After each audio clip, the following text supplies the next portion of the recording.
Hey, welcome to my YouTube channel, the channel where we talk about true crime and horror stories. In today's episode, I'll be talking about the notorious cannibal killer Katherine Mary Knight, who decapitated and cooked her partner's head with vegetables and gravy before trying to serve it to his 3 children for dinner. This is a horrible crime of a woman in one of the countries with the lowest homicide rates, Australia. Not only was Katherine Mary Knight a psychopath, but she was also a sociopathic murderer. In 2000, Katherine Knight made headlines when police discovered that her partner, John Price, was stabbed 37 times and his flayed body and skin left hanging from a meat hook. She decapitated her partner's body after stabbing him to death and skinning his corpse, then cooked his head in a pot with vegetables. According to police authorities, they found Price's head floating in a pot with cabbage and zucchini. Bloodstains on the floor revealed that Price had briefly been successful in escaping the house. Well, how did she become someone like this? Great detail of how she became a psycho, cold-hearted killer could be traced to her brutal childhood. Katherine's father, Ken, was an alcoholic who beat and sexually abused her mother. Before this, her mother, Barbara, had been married to a Jack Ruffin and lived with him in the small town of Aberdeen in New South Wales's Hunter Valley. Barbara and Jack had 4 sons, before Barbara began an adulterous relationship with Ken Knight, Katherine's father. The affair caused a major scandal, and local backlash forced Barbara and Ken to move to another city. Born on October 24, 1955 in Tenterfield, Australia, Katherine Mary Knight was the product of a scandalous affair between her mother, Barbara Ruffin, and her father, Ken Knight. Ruffin was not only a mother of 4 boys with another man, but she even met Knight through her husband.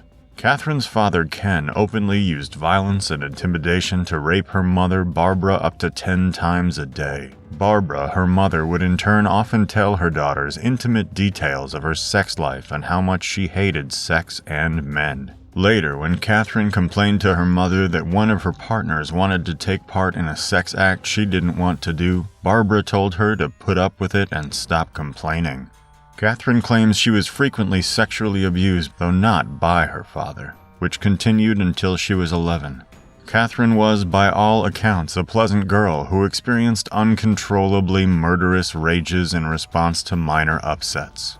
When she attended Muswellbrook High School, she became a loner and is remembered by classmates as a bully who stood over smaller children. She assaulted at least one boy at school with a weapon and was once injured by a teacher who was found to have acted in self-defense.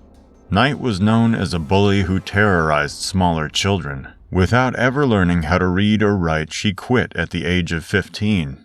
On leaving school at 15 without learning to read or write, she gained employment as a cutter in a clothing factory. 12 months later, she left to start what she referred to as her dream job at a slaughterhouse, cutting out the internal organs of animals, from where she was quickly promoted to boning and given her own set of butcher's knives.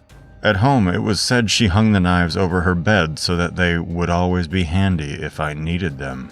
A habit she continued. She loved her job so much that she hung her first set of butcher's knives over her bed, just in case she ever wanted to use them. And eventually, she did. Until her arrest, she hung knives everywhere she lived. Eventually, Katherine's violent behavior spilled over to her relationships. She first met hard-drinking co-worker David Stanford Kellett in 1973 and completely dominated him. If Kellett got into a fight at the hotel, Katherine would step in and back him up with her fists without fail. In Aberdeen, she was renowned for offering armed combat to anyone who upset her. Knight had a series of toxic relationships in which she was the aggressor. Knight first married Kellett, her first husband, in 1974, at her request, with the couple arriving at the service on her motorcycle with a very intoxicated Kellett on the pillion. As soon as they arrived, Knight's mother, Barbara, gave Kellett some advice. In Kellett's words, "Knight's mother said to me to watch out. You better watch this one or she'll kill you. Stir her up the wrong way or do the wrong thing and you're fucked. Don't ever think of playing up on her, cheating on her. She'll kill you." And that was her mother talking. She told me she's got something loose. She's got a screw loose somewhere. Of course, Kellett, the first husband, didn't listen. On their wedding night, Knight and Kellett consummated their marriage 3 times. When he fell asleep, Knight wanted the 4th round and took issue with her new husband's exhaustion, so she started to strangle him. To me, that's a red flag already. Kellett woke up and managed to fight Knight off. Even though she attempted to kill him only 1 day into their marriage, the union lasted for 10 more years. The marriage was, however, far from perfect. The marriage proved particularly violent, and on one occasion, a heavily pregnant Knight burned all of Kellett's clothing and shoes before hitting him across the back of the head with a frying pan, simply because he had arrived home late from a darts competition after reaching the finals. In fear for his life, Kellett fled before collapsing in a neighbor's house and was treated for a severely fractured skull. Police wanted to charge Knight, but she changed her behavior to ingratiating Kellett and talked him into dropping the charges. Kellett was often unfaithful, and once even left his wife and their 2 daughters in the middle of the night. Well, they particularly deserve each other, a cheating husband and a crazy wife. After discovering one of Kellett's affairs, Knight placed their 2-month-old infant on the local train tracks shortly before a train was due. The train didn't come, and the infant was spared, and also threatened several people with a stolen axe. One time, Knight slashed the face of a woman with one of her knives and demanded she drive her to Queensland to find Kellett. The woman escaped after they stopped at a service station, but by the time police had arrived, Knight had taken a young boy hostage and was threatening him with the knife. She was disarmed when police attacked her with brooms, and she was admitted to a psychiatric hospital. She was also diagnosed with postnatal depression after witnesses saw her violently pushing and swinging her 2nd child in a stroller down a busy street. Knight told the nurses she had intended to kill the mechanic at the service station because he had repaired Kellett's car, which had allowed him to leave, and then killed both her husband and her mother when she arrived in Queensland. Despite this threat, Kellett took Knight back when she was released from the hospital. Their reunion didn't last long, and Knight went through a period of deep distress after Kellett finally did leave her. In 1986, shortly after her breakup with Kellett, Katherine Knight jumped into a whirlwind romance with David Saunders, a local miner. Within a few months, Saunders moved in with her and her 2 daughters. However, he kept his apartment, and Knight became incredibly jealous and suspicious about what he did when she wasn't around. Like her previous relationships, this one grew quickly toxic and violent. Knight was always jealous regarding what he did when she wasn't around and would often throw him out. He would move back to his apartment, where she would invariably follow him and beg him to return. There was a time she cut the throat of his 2-month-old dingo puppy in front of him for no more reason than as an example of what would happen if he ever had an affair, before going on to knock him unconscious with a frying pan. A normal man should have left after that. In June 1988, she gave birth to a 3rd daughter, Sarah, which prompted Sanders to put a deposit on a house. Knight paid off the deposit when her workers' compensation came through in 1989. Knight decorated the house throughout with animal skins, skulls, horns, rusty animal traps, leather jackets, old boots, machetes, rakes, and pitchforks. No space, including the ceilings, was left uncovered. After an argument in which she hit Saunders in the face with an iron before stabbing him in the stomach with a pair of scissors, he moved back to Scone. But when he later returned home to Aberdeen, he found she had cut up all his clothes. Sanders feared for his life, took a long service leave, and went into hiding. Knight tried to find him, but no one admitted to knowing his whereabouts. Several months later, Saunders returned to see his daughter and found that Knight had gone to the police and unjustly told them she was afraid of him. They issued her an apprehended violence order, AVO, against him. The relationship ended and Katherine moved on to John Chillingworth. John was a former co-worker, and together they had a boy named Eric.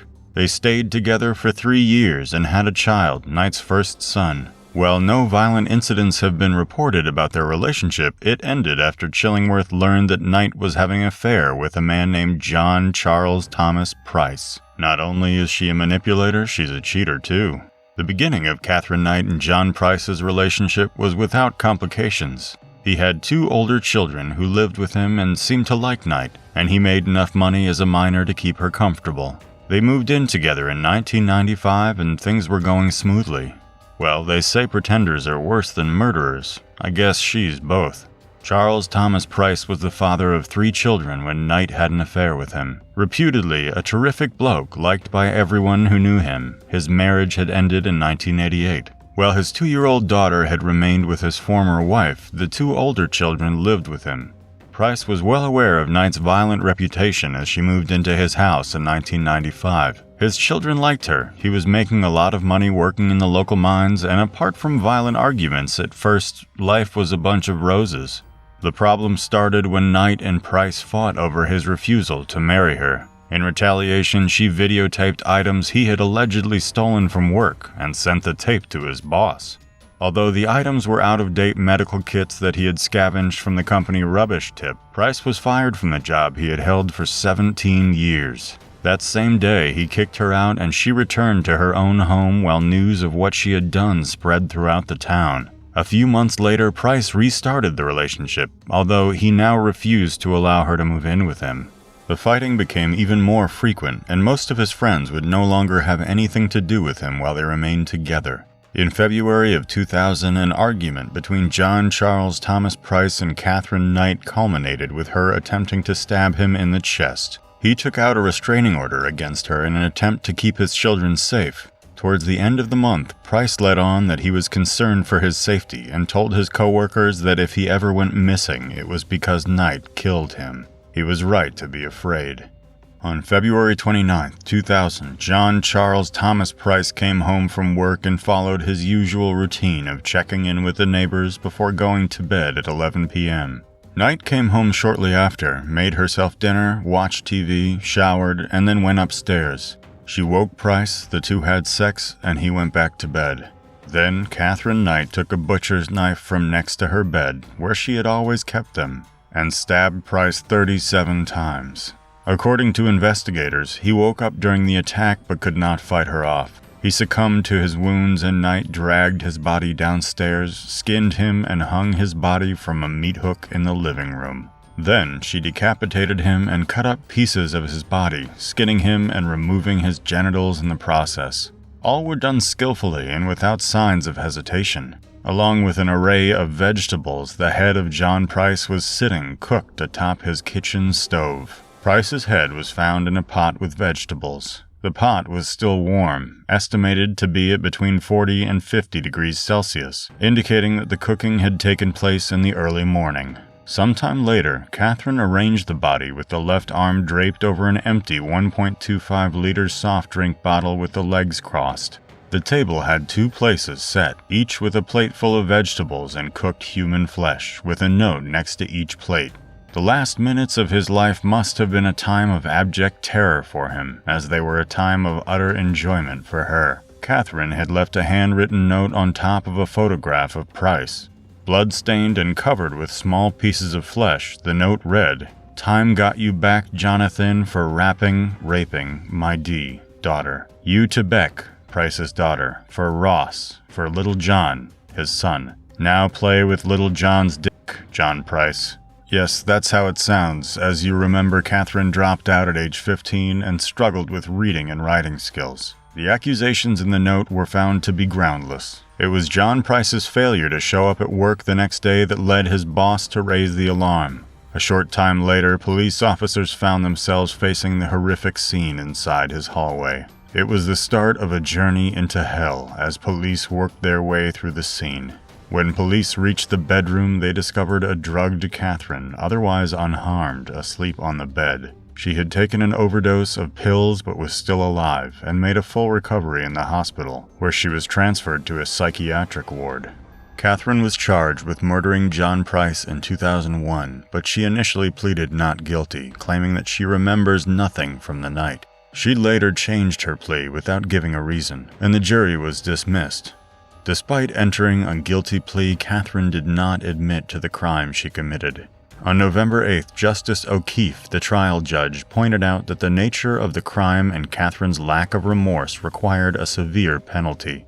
He sentenced her to life imprisonment, refused to fix a non-parole period, and ordered that her papers be marked "never to be released," the first time that this had been imposed on a woman in Australian history. She was sentenced to life imprisonment.